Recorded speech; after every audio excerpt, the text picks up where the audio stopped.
الحمد لله وكفى والسلام على عباده الذين اصطفى أما بعد فأعوذ بالله من الشيطان الرجيم بسم الله الرحمن الرحيم الحج أشهر معلومات سبحان ربك رب العزة عما يصفون والسلام على المرسلين والحمد لله رب العالمين اللهم صل على سيدنا محمد وعلى آل سيدنا محمد وبارك وسلم اللهم صل على سيدنا محمد وعلى آل سيدنا محمد وبارك وسلم اللهم صل على سيدنا محمد وعلى آل سيدنا محمد وبارك وسلم.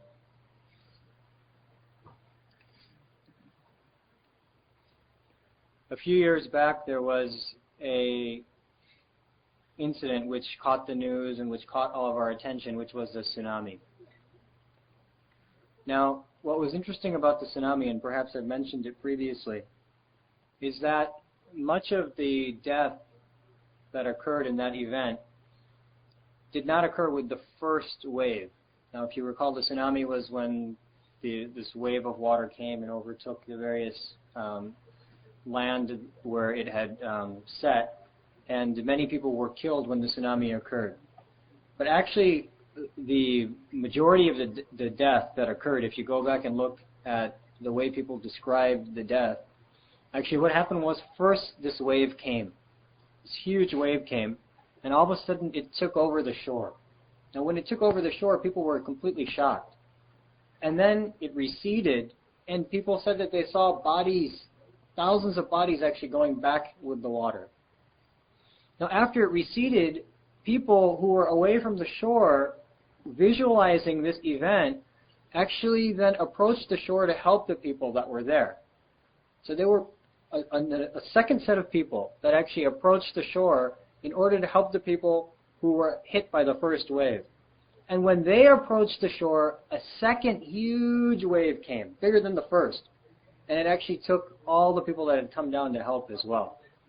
And that was when a tremendous amount of life was lost. If you go back and read the relations that people, or the narrations that people have concerning this event, that was when a huge amount of life was lost.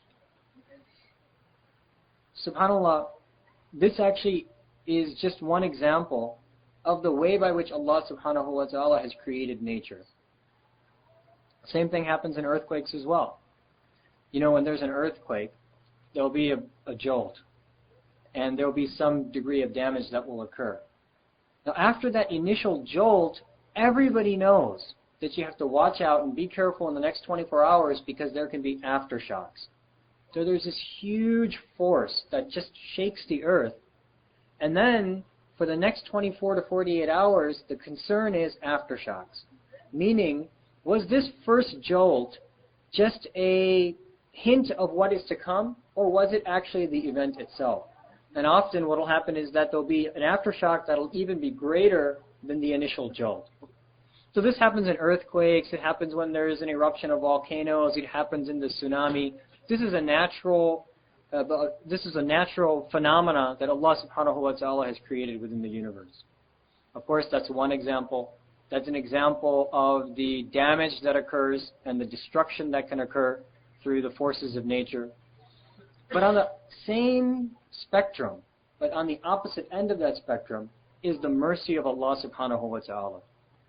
Allah subhanahu wa ta'ala's mercy also comes in waves. And sometimes one hit or one wave is actually a sign that the next greater hit or the next greater wave is actually going to come. Now to understand this concept, you actually have to understand the way Allah subhanahu wa ta'ala moves the universe. And subhanAllah, it's incredible, the power of Allah, the majesty of Allah, the might of Allah, that He takes this whole universe. You know, we think about the room that we're sitting in, and it awes us. Then we think about the city that we live in, and its dimensions, and it can awe us. Then we think about the entire country, think about the continent, think about the globe. Allah subhanahu wa ta'ala is moving the whole universe. Now, in the movement of the universe, the way you have to understand the movement of the universe is twofold. So I'll just give you an example. You see these windows here, right? There's a window, there's another window, there's another window, there's another window. Okay, so there's 4 or 5 windows against the wall here. Just pretend for a moment that each window represents 1 year. Okay? Now, Allah subhanahu wa ta'ala takes the universe and moves it along something called a timeline. And that timeline has a definite span. So there was the first year of creation, then there was the next year, then creation goes through the next year, then it goes through the next year, until finally it reaches some end of the spectrum, at which point creation will dissolve or dissipate or be destroyed by Allah subhanahu wa ta'ala, such that none of this will remain. Right? So this is all basically a countdown. All right? It's basically timed, and it's timed to detonate. The entire universe is designed to detonate. All it's doing is counting down notch by notch. So Allah subhanahu wa ta'ala takes the universe from that one end of the spectrum. And then Allah subhanahu wa ta'ala causes the universe to rotate so that every single rotation of the universe moves it 1 notch closer down the timeline. Okay? So actually what's happening is the universe is rotating, and that's amazing. Just the rotation that occurs within 1 year is amazing. But every single rotation moves the universe 1 notch along the timeline such that eventually the whole universe will detonate, and then the Day of Judgment will be established. So this is sort of the big picture of Allah subhanahu wa ta'ala's power, of His ability, of His majesty, of His strength, that He moves the universe in this particular way. Now, just as I highlighted to you that in these natural disasters, there are waves by which the disasters occur, in the same way, Allah subhanahu wa ta'ala's movement of the universe actually is a movement of the universe through waves of mercy. Now, those waves of mercy, they occur notch to notch to notch, and at the same time, they occur within the individual rotation, which we call 1 year. For example, Allah subhanahu wa ta'ala shook creation and just allowed His mercy to span out across creation by creating it to begin with. There was nothing here. There was no concept of even anything being present. And Allah subhanahu wa ta'ala shocked the universe by creating the universe. Imagine the Big Bang and all these theories that people have. All of this was just so incredible. It was Allah's power, Allah's majesty that brought this whole universe into being. Now, with that initial shock came aftershocks. And those aftershocks were the sending of prophets by Allah subhanahu wa ta'ala. So Allah subhanahu wa ta'ala, every set of notches, let's say maybe the universe went through 400 notches, which is a timeline, 400 years, and then all of a sudden Allah subhanahu wa ta'ala may have sent 1 messenger. Now that messenger was an aftershock. Allah's mercy created the universe, and then an aftershock of His mercy was the sending of a messenger. And then even within the span of a single messenger, there was another aftershock in that He would reveal a book upon that particular messenger, in the case of select messengers. So aftershock after aftershock after aftershock came, and we call these the sending of various messengers. Until finally the entire, now look, when the messengers were sent, they were sent to one locality, right? So one messenger was sent to one group of people, that group of people was shaken by the mercy of Allah. Then another messenger was sent hundreds of years later to another group of people. That group of people, that locality was shaken by the mercy of Allah. Until finally Allah subhanahu wa ta'ala sent the Prophet Muhammad sallallahu alayhi wa sallam. He not only shook his people, he shook the whole universe. Because he was sent to not one group of people, but to the entire world. And he was not sent for one particular span of time, but till the Day of Judgment. So you can imagine the shock that occurred with the sending of the Prophet sallallahu alaihi wasallam. Now, the Prophet sallallahu alaihi wasallam was that shock that occurred within the universe at a particular notch. But he also, through his being sent, basically detonated aftershocks that are to be felt every single time the universe goes through one click of its rotation. And that is the second way by which Allah subhanahu wa ta'ala sends His mercy upon the universe. Think about it. Just imagine in your own mind the way the world turns. The Prophet ﷺ came, and upon him was descended some incredible mercies, and the mercies were not particular to his time or to his place, but were to be set in revolution such that every single year these mercies would re-arise. For example, we know that right before the month of Ramadan, the month of Sha'ban comes. And in the month of Sha'ban is the 15th of Sha'ban, which is a very, very special time. And you can go back historically and you can look at the greatness of that evening, the greatness of that time, even the greatness of the month of Sha'ban in and of itself, in that the Prophet ﷺ saw it as a time to welcome Ramadan. So every single year, after the passing of the time of the Prophet ﷺ, every single year, the universe, the whole universe is rotated into the month of Sha'ban. That moon of Sha'ban is shined down upon the earth, and the whole universe gets forced into the month of Sha'ban. So again, now we're feeling the aftershocks of the mercy that was descended upon the community of the Prophet ﷺ at the time of the Sahaba. And every year we hit that mercy. Every year we hit that 15th of Sha'ban and the various benefits that are associated with the month of Sha'ban generally. Now what happens then? Right when the shock of Sha'ban arises and wakes us up, then all of a sudden, boom, Ramadan hits us. Within 15 days, right, within 20 days, within 30 days, if you count the beginning of Sha'ban, bam, we get hit by Ramadan. Then Ramadan is broken down into sets of 10, right? And what happens? So the first 10 days have their special blessings, and then bam, you get hit with the second set of 10 days, and then you get hit again with the third set of 10 days, and the whole universe is sent through that incredible mercy that's associated with Ramadan, which we discussed in previous sessions, right? All the greatness that's associated with the month of Ramadan. Now you sit down and you think about Ramadan, and you think about the benefits that arise in Ramadan, and you think about the mercy and forgiveness associated with Ramadan, and then you start thinking, there is nothing else that my mind can imagine.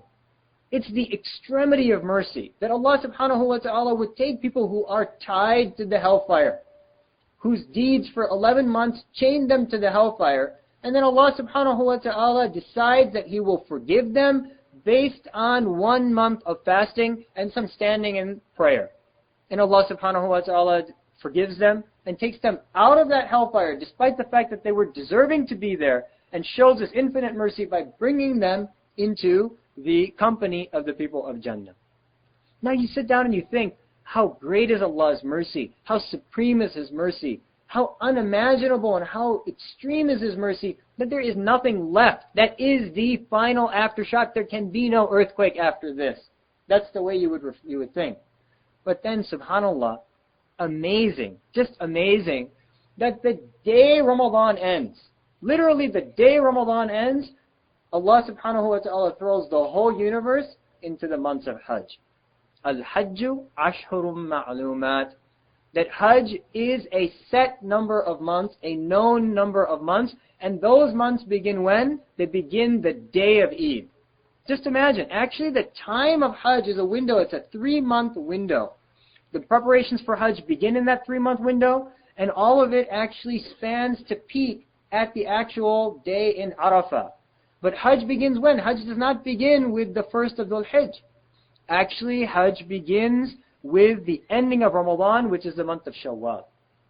Once Ramadan ends, the moment Ramadan ends, the whole universe, instead of going back down, peaks 1 notch higher into the incredible mercy associated with Hajj. Then what happens? The universe goes through Shawwal. Then the universe goes through Dhul Qa'dah. And then eventually Allah subhanahu wa ta'ala peaks the universe in His mercy in the month of Dhul Hajj. So just imagine Allah subhanahu wa ta'ala's incredible and infinite mercy and the way by which He takes the entire universe and drives it through these circles of mercy. This is Allah subhanahu wa ta'ala's incredible, incredible blessing upon the community of the Prophet sallallahu alaihi wasallam, and actually all of this is the aftershock of His being sent. Now understand that Hajj actually is 3 months, as I mentioned. There are 3 months of Hajj. The period of Hajj, basically. So the period of Hajj begins with Shawwal, then Dhul Qa'dah, and then Dhul Hijj. So this is the 3-month period. Now in this particular period of time, an individual has certain responsibilities. In this time, they have to perform all the acts of Hajj. Now, the actual 5 to 6 days of Hajj, or the 5 major days of Hajj, are restricted to Dhul Hijjah. But some of the acts can actually occur before that month, but they must occur within the timeline of Hajj. For example, once the day of the Shawwal comes, right? Once the month of Ramadan ends, an individual can enter into the ihram. And once they enter into that ihram, they can continue that ihram, and it counts as the ihram for Hajj if they make that niyyah. If I today put on ihram, and I said, I'm going to remain in ihram until Hajj, this ihram that I would put on would not be considered acceptable for Hajj. So when we say that the time of Hajj begins with the ending of Ramadan and the first of the new month, what we mean is that the time to actually put the ihram on begins. That's the earliest a human being can put their ihram on in order to enter into the preparations for Hajj. But obviously the actual acts of Hajj have their particular days, and we'll cover that, inshallah, over the next week. But this is basically a reminder of the mercy of Allah subhanahu wa ta'ala. Just His power in that He moves the universe this way, and His incredible majesty that He's able to bestow so much forgiveness and so much mercy upon a community that when you think that mercy has reached its peak, there actually is the next step of His mercy, which comes with the coming of Hajj after Ramadan. Now, the other thing to think about, and we'll just close on this point, the other thing to think about concerning Allah subhanahu wa ta'ala's mercy in relation to the Hajj is that obviously this rotation occurs every single year. So every single year Allah subhanahu wa ta'ala takes the whole universe and runs them through Ramadan. And then every single year Allah subhanahu wa ta'ala takes the entire universe and runs them through the month of Hajj. Or through the months of Hajj, I should say. Now, that's incredible. Because number one, it shows you that you have opportunity after opportunity after opportunity to make up with Allah subhanahu wa ta'ala. Okay, fine, if Allah subhanahu wa ta'ala gave you that chance once in your lifetime, just one Ramadan in our lifetime, that would be enough. That would be Allah's supreme mercy. Yet Allah subhanahu wa ta'ala takes us not through one Ramadan, but through sometimes 10 Ramadan. Some people experience 50 Ramadan. Some people experience 80 Ramadans in their life. And so that's 80 opportunities to be drenched in the shower of mercy. And at the same time, the same exists with the Hajj. Every single year, the universe gets thrown into this timeline, or into this situation in which the mercy of Hajj is showered upon the universe. And so that calling arises to us with every single rotation. Right? So every year we have that opportunity to go and bless ourselves with the incredible mercies associated with Hajj. Now, over the next few days, basically, our goal will be to cover various aspects of the Hajj, including the historical aspects of the Hajj, the legal aspects of the Hajj, the spiritual aspects of the Hajj, and some practical aspects of the Hajj. And these talks will actually continue all the way through the remainder of Ramadan, inshaAllah. So this was just basically to lay down the foundation, to understand what are the months of Hajj, and how Allah subhanahu wa ta'ala's power drives the universe through this incredible aftershock of mercy. And so we ask Allah subhanahu wa ta'ala that He give us the tawfiq to take advantage of these few remaining days of Ramadan, and that He give us the tawfiq to be among those who get invited to His home to perform the Hajj, so that we can take advantage of that incredible mercy that continues as an aftershock after the great month of Ramadan.